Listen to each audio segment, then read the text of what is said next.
दोस्तों welcome back to my Tabre Malik channel. उम्मीद करता हूं सब अच्छे से होंगे। तो दोस्तों आज लेकर ऐसे अपडेट आया हूं जिसको सुन के शायद थोड़ा सा आप अपसेट हो जाओ, निराशा हो जाओ, या शायद लगे क्या मलिक भाई डिमोटिवेशन वाली बातें करो। लेकिन इस वीडियो में आपको एक और तरीके बताऊंगा और समझाऊंगा कि अगर ये गलत हुआ है तो इसको आप सही कैसे कर सकते हो, चीजों को चेंज कैसे कर सकते हो। दोस्तों पोर्चुगाल ने इफेक्टिव फ्रॉम 23 अक्टूबर के बाद जो भी अपॉइंटमेंट है जॉब सीकर वीजा का, उसको कैंसिल कर दिया गया है।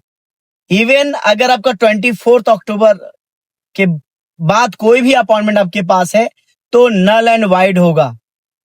इसके पीछे गवर्नमेंट ने कई कारण, कई रीजन बताए हैं। 2-3 रीजन मैं आपको समझाऊंगा।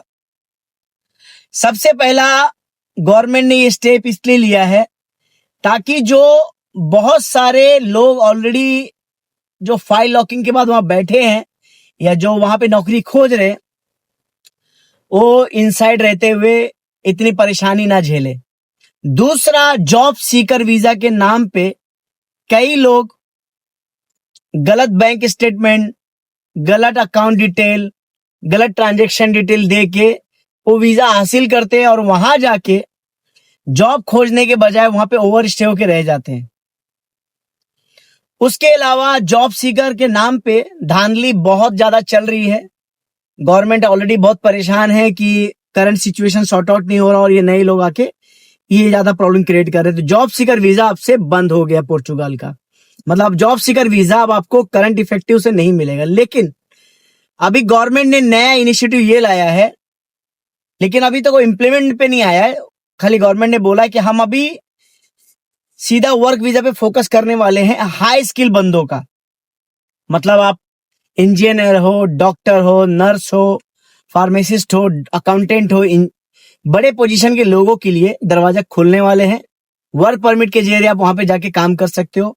मुझे पता है कि अभी भी लोग वर्क परमिट पे जाते हैं, तो बहुत टॉप कैटेगरी कंपनीज होती है, ए लिस्टेड कंपनी होती है। लेकिन अभी बी लिस्टेड के लिए भी आएगी, सी लिस्टेड कंपनी भी आएगी, जिनके टर्नओवर कम है लेकिन जिनको अच्छे एम्प्लॉय की जरूरत है, उनके लिए दरवाजा बहुत जल्दी खुलने वाला है। तो गवर्नमेंट ने जो ये कानून लाया है नया कि हम जॉब सीकर वीजा का अपॉइंटमेंट कैंसिल कर रहे हैं, तो अभी मेरे पास रिसेंटली कल भी मैसेज आया था कि मलिक भाई मुझे जॉब सीकर वीजा चाहिए। तो मैंने उनको स्ट्रिक्टली बोल दिया कि भाई आपको जॉब सीकर वीजा अब नहीं मिलेगा। अब उसके अपॉइंटमेंट अगर आपके पास है भी तो नल एंड वाइड है, उसका कोई लेके फायदा नहीं है। नंबर 1 ये हो गया। अब नंबर 2, गवर्नमेंट ने ऑलरेडी आई थिंक, अगर मैं गलत नहीं हूं तो पार्लियामेंट में ये पास हो चुका है कि अब आपको अगर वहां का पासपोर्ट चाहिए पोर्चुगाल का, तो पहले होता था कि आपको 5 साल का दिखाना होता था कि आपने यहाँ पे स्टे किया पोर्चुगाल में। लेकिन अब आपको दिखाना पड़ेगा 10 साल का लीगल स्टे। पहले 5 साल में जो स्टे दिखाना होता था वो डेट ऑफ एंट्री से काउंट हो जाता था। मतलब टीआरसी आपको भले 2-3 साल के बाद मिला हो, 3 साल भी काउंट होता था। अब वो सिस्टम बंद हो गया है। अब आपका जब से टीआरसी चालू हो रहा है तब से आपको लीगल स्टे माना जाएगा और 10 साल के आपको मिनिमम आपको दिखाना पड़ेगा, तब जाके आपको पासपोर्ट देंगे। बट जिन लोगों ने ऑलरेडी एप्लीकेशन किया हुआ है उन पे ये लागू नहीं होगा। जो नया एप्लीकेशन बंदे करेंगे उन पे ये लागू होगा। मतलब ऑलरेडी अगर एप्लीकेशन अपने पासपोर्ट के लिए किया हुआ है तो आपको कोई डरने की जरूरत नहीं है। लेकिन अगर आप पीआर होल्डर पे हो या आप टीआरसी वाले पे हो तो आपके लिए ये थोड़ा सा बैड न्यूज हो सकता है, क्योंकि अब आपको 10 साल मिनिमम रिक्वायरमेंट दिखाना पड़ेगा। अब कई लोग के कमेंट है वीडियोस पे, बहुत सारी वीडियोस पे जो पोर्चुगल में वीडियो बनाते हैं कि हम 10 साल खराब क्यों करें कंट्री में रह के 10 साल। मैं आपको एक ऐसी चीजें बताने जा रहा हूं जिसे सुन के आप थोड़ा सा हैरान होगे कि इवन की 5 साल का रिक्वायरमेंट पोर्चुगल का था, लेकिन फिर भी लोगों को पासपोर्ट लेने में 8 से 9 साल लग जाते थे पहले भी। मतलब 5 साल के बाद जब आप एप्लीकेशन करते थे तो उसमें बहुत सारे पेपर वर्क होते हैं, बहुत सारे डॉक्यूमेंट। कहीं पे आपके जो आपके टैक्स नहीं भरा उसका रिक्वायरमेंट, कहीं आपका पीसीसी अटक जाता था। बहुत सारे ऐसे चीजें होते थे जहां पे अटक के तो 3-4 साल उनको लग जाता था एक्स्ट्रा। मेरे पास कई उदाहरण है, कई लोगों को से मैं मिला हूं पोर्चुगल में, तो ये मैंने देखा है। लेकिन अब अगर 10 साल बोल रहे तो समझो लगभग 12-13 साल 14 साल भी आपका चला जाएगा। तो थोड़ा, लेकिन हाँ एक चीज और बता दूं कि ये जो कानून पास हुआ है पासपोर्ट वाला, ये अभी तक प्रेसिडेंट ने, जो ऑनरेबल प्रेसिडेंट होते कंट्री के, वो साइन नहीं की। क्योंकि कोई भी अगर कानून पास होता है कैबिनेट में, इवन इंडिया में भी, तो उसको जो फाइनल अप्रूवल होता है वो प्रेसिडेंट के पास होता है।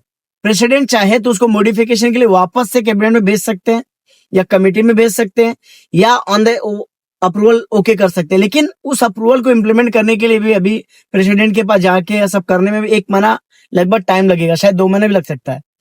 फिर उसके बाद जब कैबिनेट में आएगा, वापस जब आएगा कानून लागू के लिए, तो उसमें भी 4-5 महीने का गेम है। तो उसके पहले अगर एप्लीकेशन करना है तो आप पुराने वाले लॉ में आओगे, ना कि नए वाले लॉ में आओगे। तो इसके लिए जितने लोग का पेंडिंग है, मेरे हिसाब से उनको कर लेना चाहिए अगर आप पीआर होल्डर हो तो। ये हो गया आपका क्लियरेंस में बता दिया जॉब सीकर वीजा अपॉइंटमेंट का, अरे पासपोर्ट के नए रूल का। अब क्या करें इस केस में?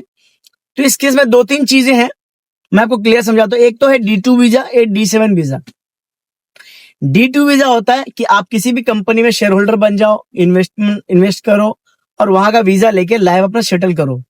या D7 वीजा जिनके पास ऑलरेडी पैसिव इनकम है, जैसे रेंट से आता हो या किसी और तरीके से जिसको गवर्नमेंट को प्रूव कर सकते हो, तो उसमें जाके आप लाइफ सेटल कर सकते हो। अभी यूरोपियन यूनियन का किसी भी कंट्री में कानून बहुत अलग तरीके से चेंज हो रहा है। चाहे आप स्पेन ले लो, स्पेन तो दरवाजा खोला है, लेकिन आप सोचोगे पासपोर्ट लेने के लिए तो स्पेन में भी 10 साल का रिक्वायरमेंट पहले से ही है। जो सबसे इजीएस्ट पासपोर्ट मिलता था वो मिलता था सिर्फ पोर्चुगाल का, सबको मालूम है ये बात। लेकिन अब वो थोड़ा टफ हो गया है। तो आप पोर्चुगाल ना, तो कौन सी कंट्री का ऑफर दिया जाए तो जल्दी पासपोर्ट देगा? तो कोई भी कंट्री अभी आपको सेंजन में ऐसी नहीं जो जल्दी पासपोर्ट आपको देगा, क्योंकि सेंजन में पीआर हासिल करना ही बड़ी बात है। इस वक्त का जो सिचुएशन है बहुत ज्यादा टफ हो गया है। लेकिन हाँ, अगर आपको अपनी जिंदगी बनानी हो, लाइफ बनानी हो, तो मेरे हिसाब से आप एक वर्क परमिट पे जाओ, वर्क वीजा पे जाओ, टीआरसी हासिल करो। टीआरसी हासिल करने के बाद लाइफ, लेकिन ये उन लोग पे एप्लीकेबल होगा जो यंग लड़के हैं, जो ऑलरेडी 40 प्लस हो चुके हैं। उनके लिए ऑप्शन सही नहीं है। हाँ, उनके लिए ऑप्शन ये सही है कि भाई आप अगर 10-12 साल और दे सकते हो तब 55 के हो जाओगे, तब तक शायद आपको पासपोर्ट मिल जाए। लेकिन जो यंग लड़के हैं, जो 20-25-30 साल के हैं, उनके लिए अभी भी ये सारे कंट्री ठीक है। भले आप पुर्तगाल ले लो, आप स्पेन ले लो, आप इटली ले लो। ये इटली का पेपर वर्क थोड़ा हार्ड है, बट इटली भी ऐसा ऑप्शन है। जर्मन भी है, अगर आप आईटी सेक्टर से हो या मेडिकल सेक्टर से हो तो आपके लिए जर्मन भी बहुत अच्छा ऑप्शन है, जहां पे आप पासपोर्ट हासिल कर सकते हो 10-15 साल में। लेकिन ये होता है कि सैलरी कमा के एक लाइफ सेटल किया जा सकता है। बहुत सारे लोग निगेटिव बातें कर रहे हैं कि मलिक भाई अब तो यूरोप ने दरवाजा बंद कर दिया है, लॉक कर दिया है, किसी को आने नहीं दे रहा। तो ऐसा कुछ नहीं है। अभी भी लोग माल्टा जा रहे हैं, अभी भी लोग क्रोएशिया जा रहे हैं, अभी भी स्लोवाकिया लोग जा रहे हैं, अभी भी स्लोवेनिया लोग जा रहे हैं, अभी भी लोग हाई क्लास के जो बंदे डेनमार्क जा रहे हैं, फिनलैंड जा रहे हैं, लोअर कैटेगरी के बंदे अभी तक पोलैंड जा रहे हैं। अभी तक लोगों की लाइफ चल रही है। ऐसा नहीं कि सडनली पूरा गवर्नमेंट हर चीज बंद कर दिया है, पूरा बंद नहीं हुआ है। और वर्क परमिट तो कभी बंद नहीं हुआ, क्योंकि मैन पावर की रिक्वायरमेंट हर यूरोपियन कंट्री को हमेशा होती है। तो मैन पावर कभी बंद होने वाला चीज नहीं है। आप इसमें डरने और घबराने की कोई जरूरत नहीं है आपको। पोर्चुगाल के जो कानून नए थे मैंने आपको बता दिया। इसके अलावा अगर आपको कोई भी वर्क वीजा एप्लीकेशन में हेल्प चाहिए या कंसल्टेंसी सर्विसेज हमारी चाहिए, तो आप हमें कांटेक्ट कर सकते हो हमारे व्हाट्सएप नंबर पे, जो कि दुबई का नंबर है, +97 कोड है 5649358584। इस पे आप कांटेक्ट करके आप हमारी वर्क वीजा की सर्विसेज ले सकते हो। आपको अगर एम्बेसी की फाइल बनवानी है प्रोफेशनल तरीके से, क्योंकि चैट जीपीटी का जमाना है, बहुत सारे लोग उसकी मदद से करते हैं, लेकिन मैं देखा हूँ वीजा रिफ्यूजल काफी ज्यादा आने लगा है। चैट जीपीटी आपको हर चीजें क्लियर नहीं बोलती। जो इंसान सोच सकता है वो चैट जीपीटी नहीं सोच सकता है, मैं भी जानता हूँ। मदद सब लेते हैं, इवन मैं भी लेता हूँ, बट रेक्टिफिकेशन का काम करने का जो पावर है ह्यूमन के पास है, तो उसकी सर्विसेज ले सकते हो। आपको कोई विजिट वीजा चाहिए किसी भी कंट्री का, तो उसकी सर्विस ले सकते हो।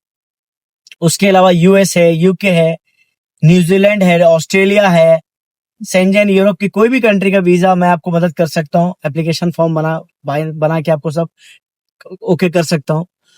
माल्टा के आके अगर आपको लाइफ सेटल करना, हाउसकीपिंग का जॉब, क्लीनर का जॉब चाहिए, या पोलैंड में आपको जॉब चाहिए, इसके अलावा आपको स्लोवाकिया में आपको ट्रक ड्राइवर के अगर आप एक्सपर्ट हो तो कांटेक्ट कर सकते हो। उसके अलावा अल्बेनिया में हमारे पास ओपनिंग आते रहते हैं। रशिया का हमारा चल रहा है अभी, रशिया के लिए कांटेक्ट कर सकते हो। इंस्टाग्राम की आईडी तबरेज मलिक ऑफिशियल है, वहां पे कांटेक्ट करके बाकी इन्फॉर्मेशन आप ले सकते हो। अगर वीडियो अच्छा लगता है तो लाइक सब्सक्राइब जरूर करना दोस्तों, वीडियो को शेयर जरूर करना, इससे लोगों को बहुत मोटिवेशन मिलता है। और भी अच्छे अच्छे वीडियो लेकर आता हूँ, आप लोग के सामने चीजें समझाता हूँ। उम्मीद करता हूँ कि आपको मेरी वीडियो पसंद आती होगी। आप कमेंट सेक्शन में सवाल पूछ सकते हो, उसका रिप्लाई मैं आपको जरूर दूंगा। थैंक यू वेरी मच, सबका शुक्रिया दोस्तों।